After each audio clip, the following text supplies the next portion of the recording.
Tandaan nyo sa lahat ng anak. Yung tatay na nasa tabi mo ngayon, pag nagkasakit, kahit anong bawi mo, wala nang kwenta yan. Lahat ng masasarap na pagkain ibibigay mo sa tatay mo, pag may sakit na, wala nang kwenta sa kanya yon. Di na niya malalasahan yan.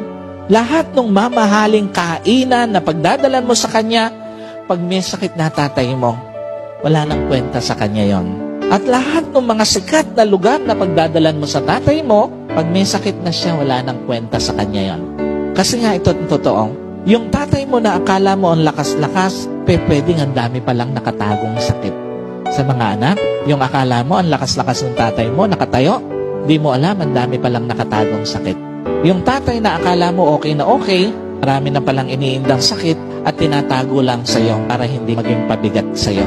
Tandaan niyo po, anumang pagkakataon na ninakaw ng sakit para mapakain mo ng masarap ang tatay mo, hindi na maibabalik yon.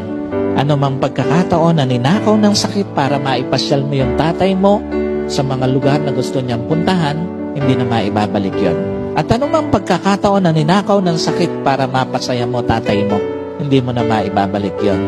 Ganong kalupit ang sakit kung magnakaw ng pagkakataon sa isang anak para mapahalagahan ng tama yung kanilang magulang.